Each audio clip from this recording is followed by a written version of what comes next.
There you are, let's go. Today we got an absolute banger for you. Mysterious TikToks, creepy videos that nobody can explain. Hit that like and subscribe button and let's dive in! This happened 2 days ago and this appeared in Greenwood, Indiana. What exactly are we looking at? That is crazy. Babe, please come outside. That is crazy.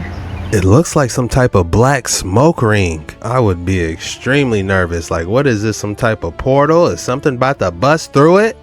It looks close. It looks like it could be like, what, 100, 200 feet up in the sky? It looks close. I made a video about this topic last year and a lot of people agreed and felt the same way. It really makes no sense to put solar panels on land that could be used for many things. You know how many parking lots are in the United States? Even abandoned parking lots. We're just talking about pavement and concrete, putting up tubes and setting up the solar panels. What I said in the last video is that this is providing shade for all the cars that are in the parking lot. I read a few comments saying that this would be a way more expensive way to go. My question is, how much more expensive would it be compared to putting it on the field? And like how I stated before, the cheap route is not always the way to go. If this could maintain all the safety hazards and not put any car in danger in that parking lot, then what are we really talking about? The thing about land is that it's multifaceted, not only for food, not only for shelter, not only for materials. Even untouched land is beneficial for us humans. So since there's so many parking lots already, especially abandoned parking lots in the United States, might as well put them to use. I also read in the comments that there are a few parking lots in the United States that already took this blueprint and they're doing it. I haven't heard of anything in the news, something going wrong in these parking lots that have the solar panels, so what are we waiting for? Put it on a parking lot where nothing is growing already and cars have shade. Drop your thoughts below. Am I missing something? Okay, so this guy went from working at Lockheed Martin to build a dome promised to heal humanity through resonance. And right before it was completed, he mysteriously died and was cremated without his family knowing. Okay, so George Van Tassel, he worked as an aviation engineer for Lockheed Martin, who was supposedly contacted by this interdimensional being, did not like nuclear war, followed by a being telepathically gave him instructions to build something named an Integratron. It gets so interesting. This Integratron was centered around plasma. Yes, plasma, the fourth state of matter. It has metaphysical applications, he said. I just figured this out and I'm freaking. But according to him and the being, the building was built to generate these magnetic fields that would result in the generation of plasma in the form of a coronal discharge. I feel like we aren't educated enough on plasma. The only plasma I know is the kind you donate to get a couple 50 or $100 when times are tough. Hey, but where is that stuff going anyway? The famous Loretto staircase. We don't know who built it, we don't understand the physics behind it, and we don't even have a good indication as to what it's made of. The mystery of the staircase actually begins with this mysterious carpenter. The sisters asked the local carpenters to build one, but they failed. They didn't know how to do it. The sisters, they decided to turn to prayer and said a 9-day novena, asking St. Joseph, the patron of carpenters, to help them with their problem. At the last day of their prayer, it said that a knock came at these doors. This elderly man was standing there with a donkey by his side, and he told the sister that he had come to build their staircase. Was it St. Joseph, like the sisters believed? Some pious people think it was an angel, but he was very reclusive and insisted upon working inside this chapel by himself, never allowing anyone to see him work on the staircase. After 3 months, the sisters came into the chapel and the man was gone. And when they could not find him to even pay him for his labor, they went to the only lumberyard in town and asked them how much they owed for the materials. And the lumberyard told the sisters that the man never got any materials from them at all. I gave a core sample of the wood from the inner stringer to a U.S. naval scientist, and he determined right away that it was a form of Picea spruce. Is this form of spruce local to Santa Fe? The wood in this staircase did not match up with any other Picea spruce known to science. This wood does not match up with any other quite like it on Earth. The double spiral system, there's no glue, there's no nails, there's no screws. It's put together in a way that how it's just sitting on itself. The famous Loretto Hold on, what's going on here, man? Where'd they get that wood from? Heaven? The Great Ice Wall.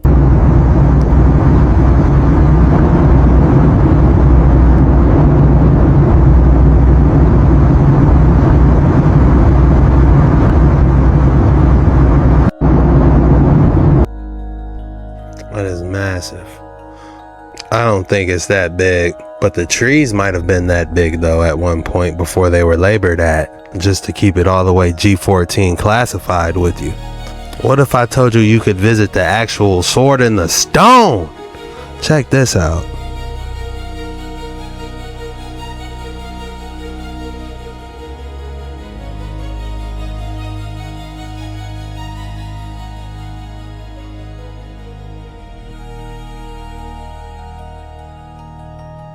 Look, the sword is lodged in there. You know, all these stories and myths we hear about, they had to come from somewhere.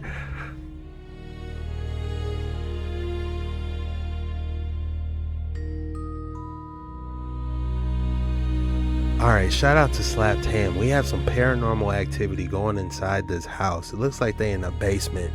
Look at what they captured on footage. Here.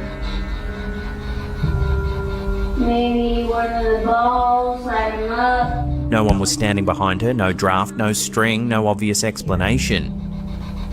Maybe one of the balls, light him up, move him. The group had already reported unusual readings on their equipment throughout the investigation, but this moment stood apart. It wasn't a flickering light or a vague sound, it was physical contact captured clearly on video. Here. Leaked video footage, allegedly originating from the Uintah County Sheriff's Department, located just miles from Skinwalker Ranch, have surfaced online, and they're sending shockwaves through the paranormal community. Hold the light right there. Sir, you okay? Stay with. Oh my God. Back up. Move.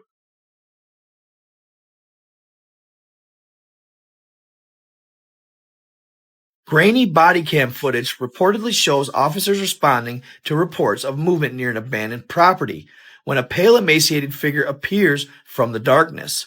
Witnesses describe its elongated shoulders, ashen skin, and narrow, claw-like feet that click against the gravel as it moves. Officers can be heard gasping before the entity darts behind a fence with inhumane speed. Experts and skeptics alike are baffled, with some calling it evidence of a dogman-type humanoid, a creature long dismissed as internet folklore.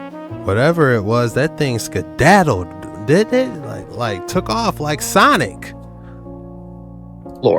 In the audio, one voice whispers, "What is that?" moments before the video cuts abruptly. Whether an elaborate hoax or a glimpse of something never meant to be seen, the Uintah County leak adds yet another chilling layer to the dark legend surrounding Skinwalker Ranch. Skinwalker Ranch. We got mountain range UFO in this clip, so you better lock in and buckle up, bucko. Hit that like and subscribe button if you haven't already, and get ready to dive into this one.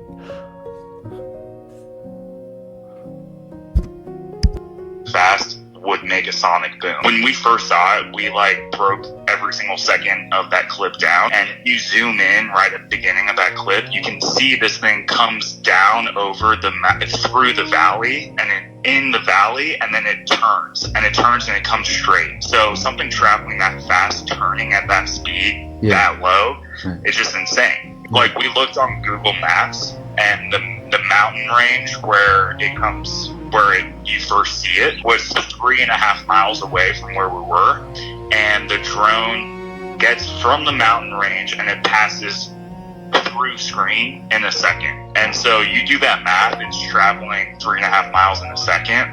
Nothing travels that fast that we have. What was it? It didn't look like a drone. Slap me silly and call me a conspiracy theorist. This dude, Alex Honnold, just climbed to the top of this massive skyscraper. You know what's funny about this? This dude's amazing, by the way. However, when he got to the top of this skyscraper, no one could reach him because there was no service, which I just happen to find very interesting because in 1969, President Nixon just picked up the phone, dialed Buzz Aldrin and Neil Armstrong from 239,000 kilometers away to the moon, and they just talked perfectly with no delays or anything. If you guys didn't know the official story of how NASA said that they made this happen, you gotta hear this. They said that Nixon just picked up a standard telephone, this one right here, made the phone call, but it was relayed through NASA's Advanced Communication System. This was in Houston, Texas, so Houston then transmitted Nixon's voice to the Goldstone Communication Complex, which is located in California. They used these massive antennas that were beaming these frequencies, these radio waves, 238,000 kilometers away to the moon. Now, what's interesting about this is radio signals take approximately 1.3 seconds each way, meaning there should have been about a 2.6 second delay if this was the case. However, they were just talking normally, like I'm going to show you right now. And thank you very much, and I look forward, all of us look forward to seeing you on the Hornet on Thursday. No delay, just... I wonder how come they didn't land on the moon the last time they went around it. The terrifying thing about this painting is that Satan looks completely in control. This is The Adversary, painted in 1876 by Scottish artist Sir Joseph Noel Paton. Most artists painted the devil with rage or violence, but Paton paints him differently, still, calm, patient. And that calmness is exactly what makes the image disturbing. It is a disturbing image, but to me it looks like things aren't going his way. Surrounded by serpents and fire, Satan doesn't look chaotic. He looks intelligent, almost persuasive. That was narrating this. Wasn't accidental. Paton was inspired by Paradise Lost, where Satan's danger comes not from brute force, but from pride, temptation, and manipulation. Even the title comes from a biblical verse about eternal corruption, where their worm dieth not, and the fire is not quenched. So this painting is not really about physical evil. It's about the kind that slowly consumes people from within. And maybe that's why the painting still feels powerful today, because evil rarely announces itself with chaos. I renounce any confusion this woman is speaking on. Now let me tell you what's really happening. Things aren't going his way. This might be in Isaiah right when he got casted down, to be honest with you. When all the kings were above him looking down, they said, "Oh, is this mighty Lucifer? How art thou fallen from heaven, O Lucifer, son of the morning? How art thou cast down to the ground, which didst weaken the nations? For thou hast said in thine heart, I will ascend into heaven. I will exalt my throne above the stars of God. I will sit also upon the mount of congregation in the sides of the north. I will ascend above the heights of the clouds. I will be like the Most High, yet thou shalt be brought down to hell, to the sides of the pit. They that see thee shall narrowly look upon thee and consider thee, saying, Is this the man that made the earth tremble, that did not shake the kingdoms? That made the world as the wilderness, and destroyed the cities thereof, that opened not the house of his prisoners? Isaiah 14:19 is what this picture is depicting, if you ask me. You know, I thought there was a part where he got cast down so low that you can hear like the vents of the deep as it depicted. Let's look it up in the ISR and see what it translates as. Alright, I found Isaiah. What did I say? Isaiah 19.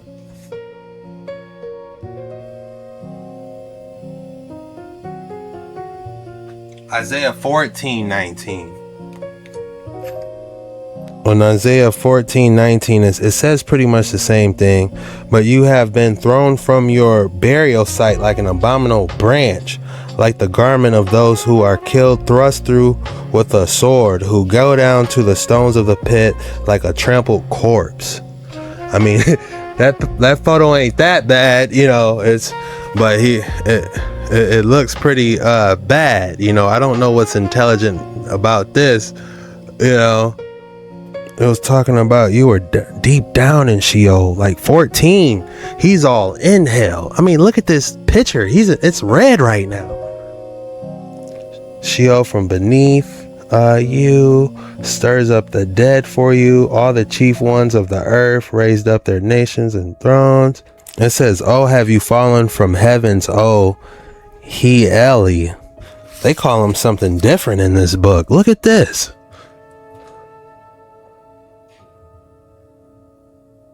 Say, look. "Oh, how you have fallen from heaven, oh, Eli, son of the morning." You know, it gets greasy. I gotta jump in this more, man. I just need to go outside and just read the entire thing, honestly. Put my feet on the ground, you know, or I just might just lay in green pastures and just bust this thing open. Let the sun hit you while you read, you know what I'm saying? This is the icon of Christ, not made by hands. And it's one of the most mysterious paintings in Christian history. It is the year 944. In Edessa, a king named Abgar lies dying, covered in leprosy. Though he has never seen Christ, he believes. And so he sends a letter to Christ, begging him to come and heal him. And he sends his own court painter, Ananias, to find him. Ananias reaches Jerusalem, but the crowds are too great. He can't get close. He climbs a rock, and so he tries to paint Christ from far, but he fails. Then, Christ himself calls him by name. The Lord asks for water and a cloth. He washes his face, presses the cloth to it, and his image is imprinted upon the fabric. Not painted, not carved, not made with hands. Ananias brings the cloth and Christ's letter back to Edessa, and Abgar presses it to his own face and is healed. Soon after, the apostle Thaddeus arrives, baptizes the king, and the whole city believes. This holy image is then framed in gold and placed above the city gates with the inscription, "O Christ God, let no one who hopes in thee be put to shame." Years later, the icon is hidden within the walls to protect it from idolatry. Centuries pass, and the city forgets. Then, during a siege, the Mother of God appears to the bishop and commands him to uncover the image. When the wall is opened, the icon is found untouched, and a lamp still burns before it. And so the fire being sent against the city is turned back upon the enemy, and Edessa is saved. Fast forward to 944 AD, and the Byzantine emperor has the holy image. The clergy carry it with great reverence to Constantinople, where it's placed in the Church of the Theotokos.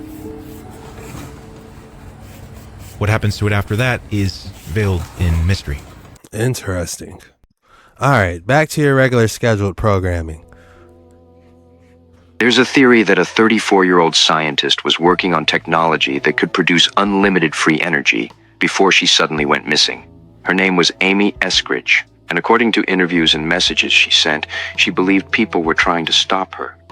She was researching something called zero-point gravity, the idea that energy could be pulled directly from empty space itself, no fuel, no combustion, no waste, just unlimited energy.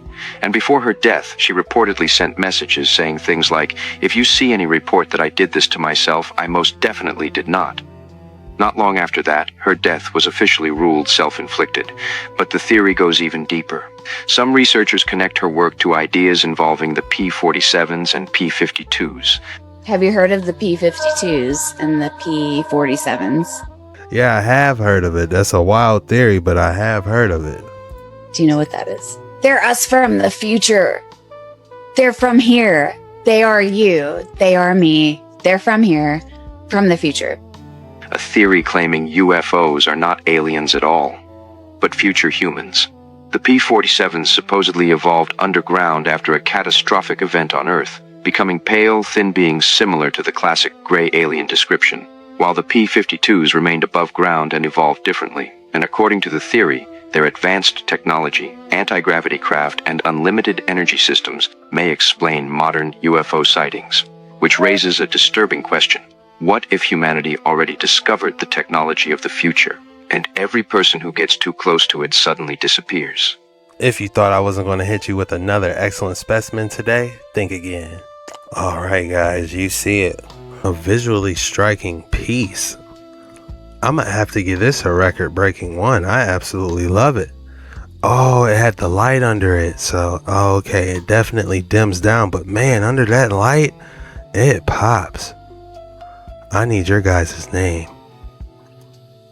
If I have to name this, I'll call it the Dark Waters 9 Cube, and I'm giving this a 9.7. Drop your name and the rating in the comments below. That's all we got for today's video. If you enjoyed this video, be sure to hit that like and subscribe button. Man, it feels good to be back, man. Just got a lot working on behind the scenes for you guys. I'm excited to show you very soon. I hope you all have been good. And I'm Jesky Chuck signing out. Code word is Dark Waters 9.